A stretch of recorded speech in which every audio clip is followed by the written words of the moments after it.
नमस्कार।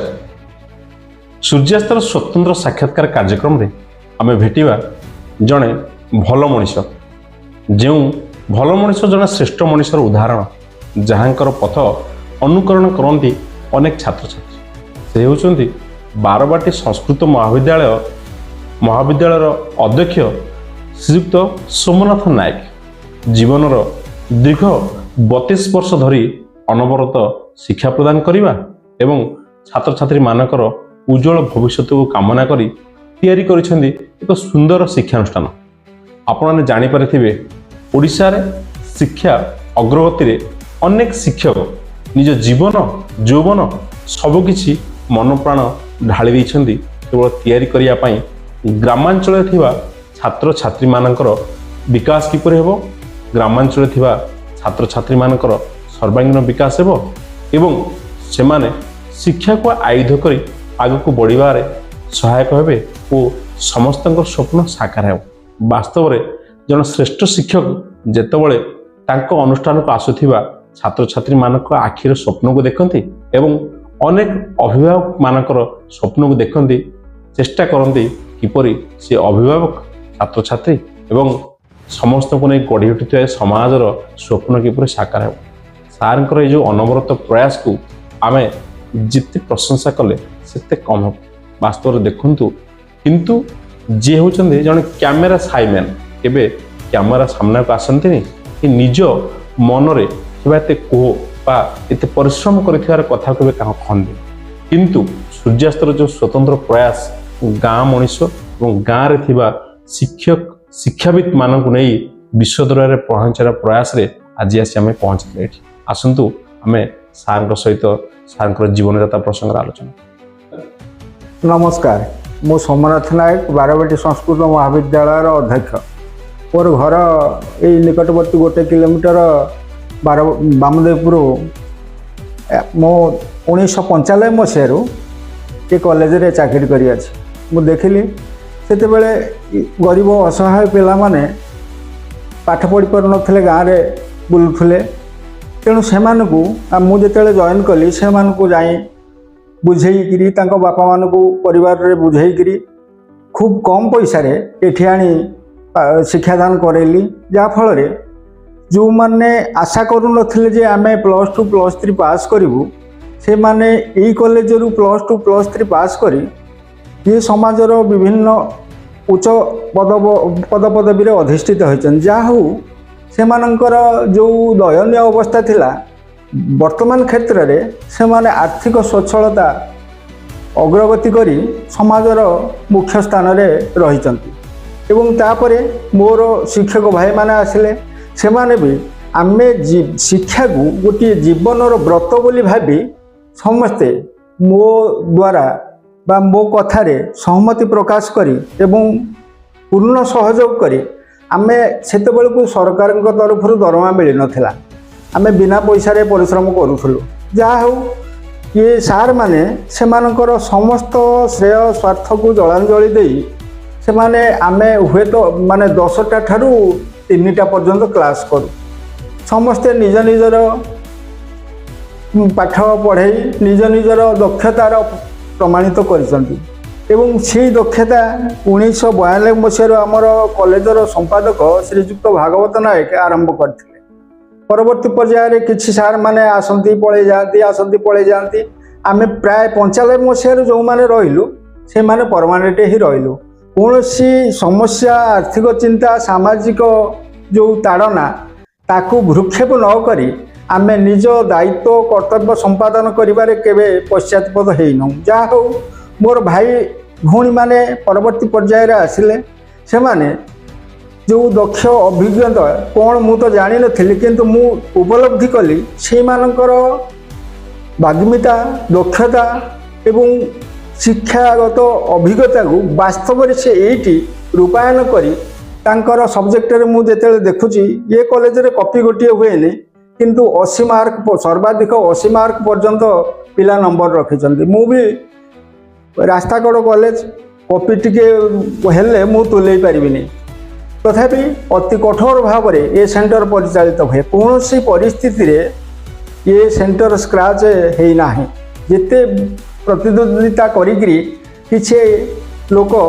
ଆକୁ ସ୍କ୍ରାଚ୍ କରିବା ପାଇଁ ବସିଥିଲେ ଆଜି ପର୍ଯ୍ୟନ୍ତ ସ୍କ୍ରାଚ୍ ବି ହେଇପାରି ନାହିଁ। କାରଣ ଆମେ ରେଗୁଲାର କ୍ଲାସ୍ କରୁ, ପିଲାମାନେ 10ଟାରୁ 3ଟା ପର୍ଯ୍ୟନ୍ତ ପାଠ ପଢ଼ନ୍ତି ଏବଂ ସମସ୍ତ ମାଷ୍ଟର ନିଜର ଦକ୍ଷତା ଅନୁଯାୟୀ ତାଙ୍କର ପାଠକୁ ପଢ଼େଇଛନ୍ତି। ପିଲାମାନେ ମାନେ ପରୀକ୍ଷାରେ ସନ୍ତୋଷଜନକ ନମ୍ବର ରଖି ଉତ୍ତୀର୍ଣ୍ଣ ହୋଇଛନ୍ତି, ସେଥିରେ ଦ୍ୱିଧା ନାହିଁ। ଆମର ଏବେ ନିକଟତମ ସମୟ ବା ଆଉ କିଛି ଦିନ ପରେ ଆମର ସେଇ ସହଯୋଗୀ ଭାଇମାନଙ୍କ ମଧ୍ୟରୁ ଆମର ବରିଷ୍ଠ କିରାଣୀ ଜଣେ ସେ ରିଟାୟାର୍ଡ ନେବେ ମାର୍ଚ୍ଚ 29 ତାରିଖରେ, ଏ 2026 ମାର୍ଚ୍ଚ 29ରେ ରିଟାୟାର୍ଡ ନେବେ। ସେ ଦକ୍ଷ କିରାଣୀ ହିସାବରେ ଆମ ଯାଜପୁର ଜିଲ୍ଲାରେ ସେ ପରିଚିତ, କାରଣ ସେ ଏଭଳି କାର୍ଯ୍ୟ କରେ ଯେ ମୁଁ ଆଜି ପର୍ଯ୍ୟନ୍ତ କୌଣସି ଏତେ ବିଶ୍ୱସ୍ତ ଏବଂ ଦକ୍ଷ କୌଣସି ଫାଇଲ ମୁଁ ଦେଖେ ନାହିଁ, ବିଶ୍ୱାସରେ ଦସ୍ତଖତ କରିଦିଏ। କାରଣ ସେ ଏତେ ଦକ୍ଷ ଯେ ତାହା ବର୍ଣ୍ଣନା କରିବା ଅସମ୍ଭବ।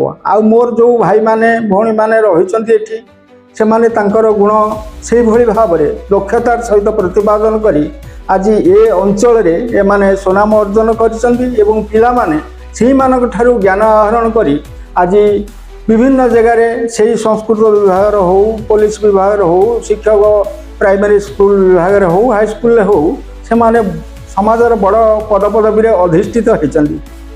ଏଇମାନଙ୍କର ପରିଶ୍ରମ, କଠୋର ପରିଶ୍ରମ, ବାଗ୍ମିତା, ଦକ୍ଷତା ଆରି ବଳରେ ସେମାନେ ଆଜି ସେହି ସ୍ତରରେ ପହଞ୍ଚନ୍ତି। ମୁଁ ତ ପ୍ରାୟ ଆଉ ମାନେ ଲାଷ୍ଟ ଡିସେମ୍ବର 26 ଭିତରେ ଏଠୁ ବିଦାୟ ନେଇଯିବି, କିନ୍ତୁ ମୋର ଯେଉଁ ଢାଞ୍ଚା, ସେ ଢାଞ୍ଚାରେ ମୋର ପରବର୍ତ୍ତୀ ଅଧ୍ୟକ୍ଷ ଯିଏ ମୋ ଜୁନିୟର ସେ ହେବେ, ସେ ବି ଏଥିରେ ଅନୁପ୍ରାଣିତ ହୋଇ ପିଲାମାନେ କିଭଳି, ଆମର ମୁଖ୍ୟ ଜିନିଷ ହେଲା ପାଠପଢ଼ା। ଆମେ ବାହାରେ ପ୍ରକାଶ କରିବା କି ନ କରିବା, ବିଭିନ୍ନ ସଭା ସମିତି, ପର୍ବ ପାଳନ, ପିଲାମାନେ ଖେଳିବେ, ମନୋରଞ୍ଜନ ପାଇଁ କାର୍ଯ୍ୟକ୍ରମ ସବୁ କରିଲା ପରେ ମଧ୍ୟ ଆମେ ପାଠକୁ ଗୁରୁତ୍ୱ ଦେଇ ପିଲାମାନଙ୍କର ଭାଜନ ହେଇପାରିଛୁ। ଏବଂ ପିଲାମାନେ ଏଠି ଗୋଟିଏ କଥା, କେଉଁ ପିଲା ଯେ ପଇସା ନାହିଁ ଫର୍ମ ଫିଲ୍ଅପ୍ କରିପାରିବନି ସେଇଟା ଅସମ୍ଭବ। କାରଣ ମୁଁ ବି ପିଲାଙ୍କୁ ଡାକିକିରି ଆଣି ଫର୍ମ ଫିଲ୍ଅପ୍ କରେଇଛି, କିଏ 5 ଦେଇଛି କିଏ 1 ଦେଇଛି ସେଇଟା ବଡ଼ କଥା ନୁହଁ, କିନ୍ତୁ ତୁ ପରୀକ୍ଷା ଦେଇ ପାସ୍ କରିକିରି ତୋ ପରିବାରର ତୋ ଏବଂ ତୋ ଭବିଷ୍ୟତ ଲକ୍ଷ୍ୟ ପୂରଣ କରିବା ପାଇଁ ତୁ ଚେଷ୍ଟା କର।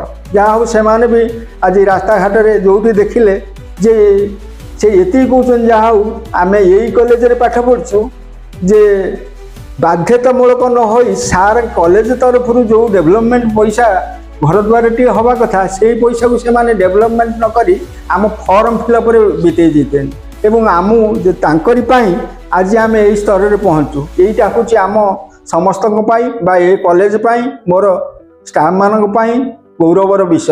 ଆଜି ଆମର ସମ୍ପାଦକ ସ୍ୱର୍ଗବାସୀ, କିନ୍ତୁ ତାଙ୍କରି ପ୍ରେରଣା ଆମେ ଘୃଣା କରୁଥିଲୁ। ସେ କଠୋର ନିଷ୍ପତ୍ତି ତାଙ୍କର, ପରବର୍ତ୍ତୀ ପର୍ଯ୍ୟାୟରେ 300 ଟଙ୍କା ଦେବେ। ଯେଉଁଦିନ କୌଣସି ଶିକ୍ଷକର ପାଠପଢ଼ାରେ ଟିକେ ସାମାନ୍ୟ ତ୍ରୁଟି ଘଟେ 10 ଟଙ୍କା ସେଦିନର କଟା ହେଇଯାଉଥିଲା।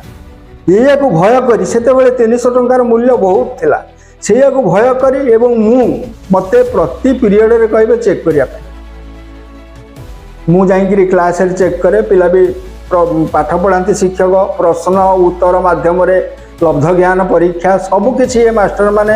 ମୁଁ ଏତିକି ଆଜି ଗର୍ବିତ, ମୋର ଯେଉଁ ଶିକ୍ଷକ ଭାଇମାନେ ଅଛନ୍ତି ସମସ୍ତେ ସେମାନଙ୍କର ବିଷୟକୁ ଦକ୍ଷ ଆଉ ସୁଚାରୁ ରୂପେ ସମ୍ପାଦନ କରି ନିଜର ଲବ୍ଧ ଜ୍ଞାନ ପିଲାମାନଙ୍କ ପାଖରେ ଉପସ୍ଥାପନ କରି ତାଙ୍କର ବାଗ୍ମିତା ଦକ୍ଷତାର ପରିଚୟ ଦେଇଛନ୍ତି। ମୁଁ ସେଥିପାଇଁ ଆଜି ଗର୍ବିତ। ମୁଁ ଏଠୁ ପଳେଇଗଲେ ବି ସହିତ ମୋ ଆତ୍ମା ତୃପ୍ତି ହେବ କ'ଣ, ଯାହା ହଉ ମୁଁ ଯେଉଁମାନଙ୍କୁ ଛାଡ଼ି ଦେଇଯାଇଛି ସେମାନେ ମୁଁ ତ କାମ କମ୍ କରୁଥିଲି କିନ୍ତୁ କରଉଥିଲି ସେମାନଙ୍କ ଦ୍ୱାରା ହିଁ ସବୁ କାମ କରୁଥିଲି।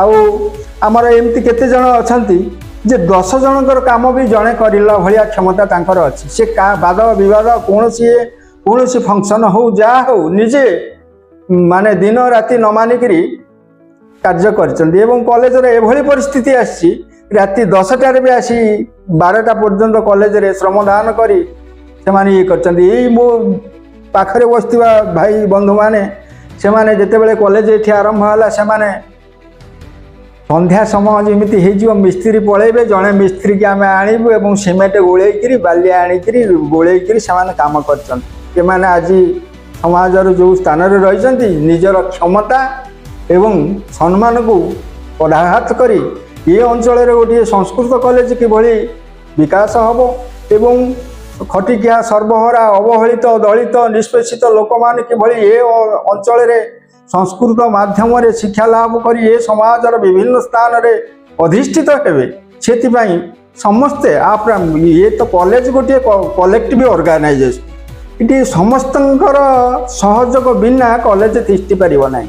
ତେଣୁ ଆମେ ଏଭଳି ପିଅନ ଠାରୁ ପ୍ରିନ୍ସିପାଲ ପର୍ଯ୍ୟନ୍ତ ସମସ୍ତେ ଆମେ କାହାର ଗୋଟେ ସମ୍ମାନ ବୋଲି ବା ପଦପଦବୀରେ ଅଧିଷ୍ଠିତ ହୋଇଛୁ ବୋଲି ଆମେ ଭାବୁନୁ, କିନ୍ତୁ ସେମାନେ କୌଣସି କିଏ ପିଅନ କିଏ କ'ଣ ସପୋଜ ପରୀକ୍ଷାରେ ବେଲ୍ ବାଡ଼େଇବା କଥା, ପିଅନ ଗୋଟିଏ ପିଅନ ସେ ମାନେ ଗୁରୁତର କାମରେ ରହିଛି, ଜଣେ ଅଧ୍ୟାପକ ଇନଭିଜିଲେଟର ପଢ଼ିକିରି ପରିସ୍ରା କରିବା ପାଇଁ ଯାଇଥିବାର ରିଲିଭର ଛାଡ଼ି ଆସି ବେଲ୍ ବାଡ଼େଇ ଦେଇଛି। ଆଠୁ ଧନ୍ୟବାଦର କଥା ଆଉ କିଛି ହେଇନପାରେ। ଯାହା ହଉ ସେମାନେ ତାଙ୍କର ଦାୟିତ୍ୱ କର୍ତ୍ତବ୍ୟ ଏବଂ ଶିକ୍ଷାଦାନ ଅତି ଯତ୍ନ ଦାୟିତ୍ୱ ସହକାରେ ସମ୍ପାଦନ କରିଥିବାରୁ ମୁଁ ସେମାନଙ୍କୁ କଲେଜ ତରଫରୁ ମୋ ତରଫରୁ ଏ ଅଞ୍ଚଳ ତରଫରୁ ଅନୁଷ୍ଠାନ ତରଫରୁ ଅଶେଷ ଅଶେଷ ଧନ୍ୟବାଦ ଦେଉଛି।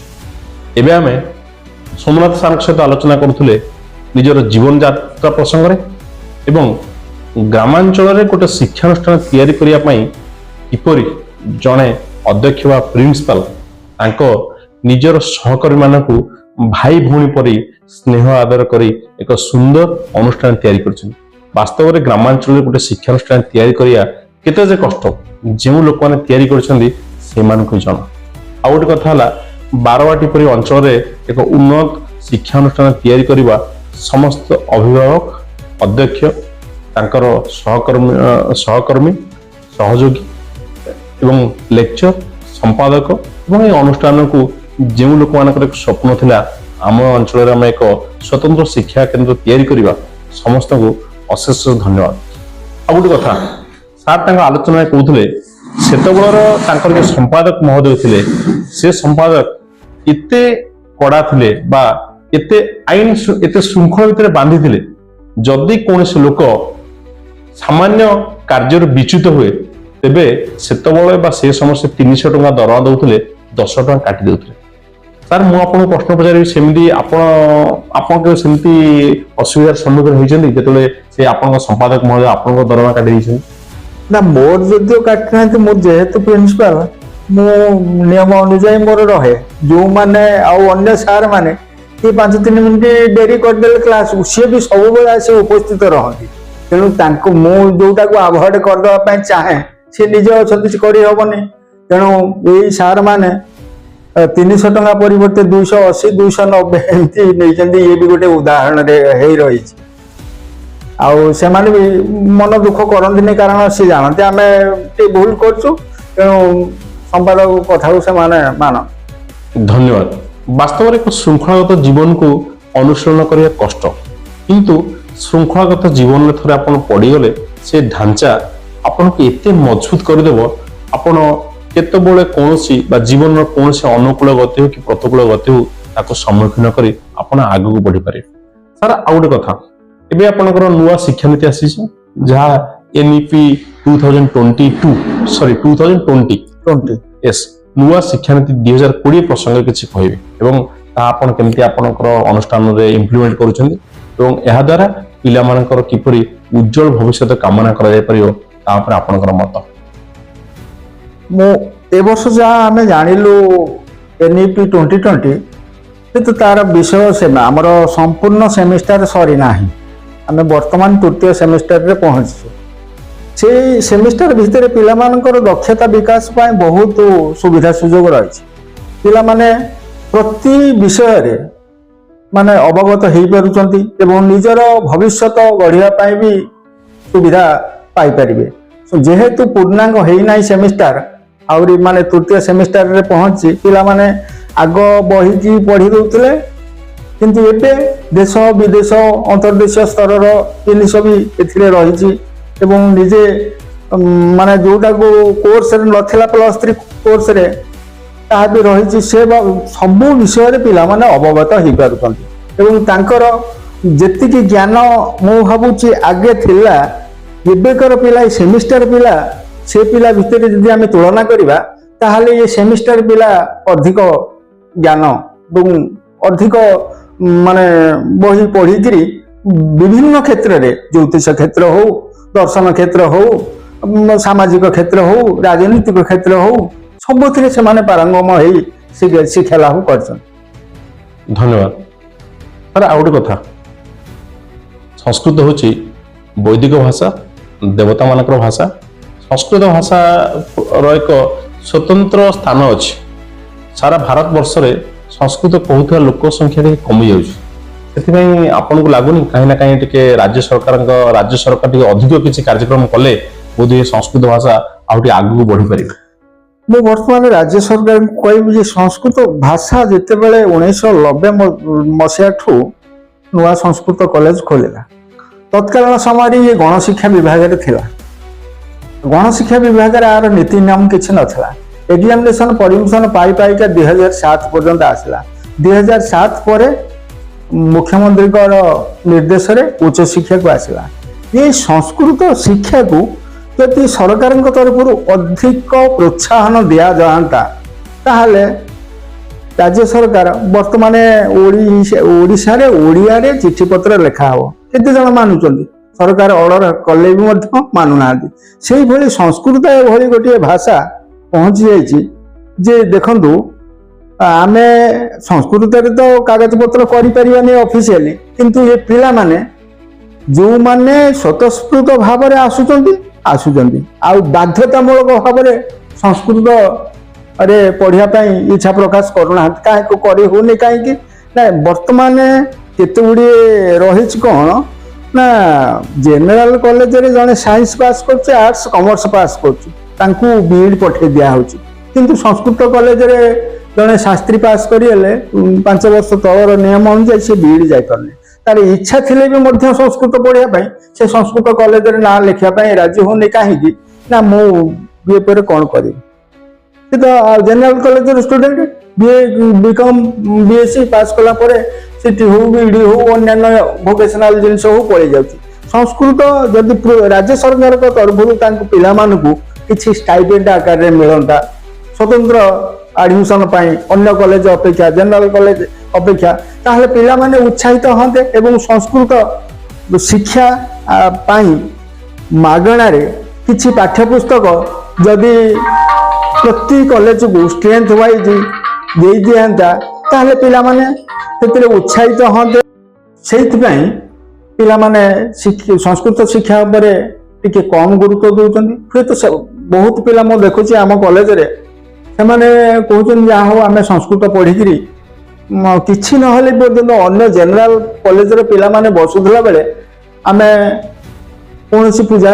पर्वण कि अन्य किछि कार्यक्रम करी 2 पैसा रोजगार कर विशेष करी क्योंकि माने गोटे सभा समिति तर्क वितर्क होची एमाने भी संस्कृत ज्ञान ये पिला माने समाजर मुख्य स्थान रे रही सम्मानित होचंती। तेणु राज्य सरकार को तरफ जदि पिला मानक पई किछि प्रोत्साहन राशि स्वतंत्र भाव में दिया होता एवं से इंफ्रास्ट्रक्चर गुड़ी को बदली दि जाता ताहले संस्कृत शिक्षार प्रचार प्रसार विस्तार हो पारंता। मु एबे सरकार को अनुरोध करछि संस्कृत शिक्षानुष्ठान गुड़िक प्रति किछि माने प्रोत्साहन राशि द्विगुणित करी पिला मानक पई जो पारितोषिक माध्यम रे यदि दियन्ते ताहले पिला माने आग्रह सहित आसी पाठ पढ़न्ते। समाज रे दलित अवहेलित निष्पेषित आर्थिक स्थिति स्वच्छल नथिबा पिला रहिचंती से माने इच्छा थिले भी पढ़ी पारुना। गोटे कॉलेज रे मु किछि पिला कि मोर सहकर्मी माने किछि पिला गरीब गुरुआ पिला आनी पढ़े देले जे हेइ जिवो मागणा रे तान किमति ओडिसा रे शिक्षार संस्कृत शिक्षार विस्तार हबो सेथिपई राज्य सरकार मन प्राण दे कार्य करबा उचित एवं समस्त कर्मचारी एथिरे वर्तमान सुधा संस्कृत जो परिस्थिति रे जाई पहुंची आमर इंटरनेशनल स्तर रे मध्य संस्कृत को गुरुत्व दिया जाउची। ये जो प्रचार किभली आउरी अधिकतर हम राज्य सरकार ସମସ୍ତ ସଂସ୍କୃତ କଲେଜ ବା ସ୍କୁଲର ଅଧ୍ୟକ୍ଷ ବା ହେଡମାଷ୍ଟର ମାନଙ୍କୁ ପ୍ରୋତ୍ସାହିତ କରି ସେଇଭଳି ସୁଯୋଗ ସୃଷ୍ଟି କଲେ ଏ ଅନୁଷ୍ଠାନ ସଂସ୍କୃତ ଶିକ୍ଷା ଦେଶ ଅନ୍ତର୍ଦେଶ ବିଦେଶ ସ୍ତରରେ ଅଧିକ ଖ୍ୟାତି ଲାଭ କରିପାରିବ। ବାସ୍ତବରେ ସାର୍ଙ୍କର କଥା ସବୁ କଥା ମନକୁ ଛୁଇଁଲା।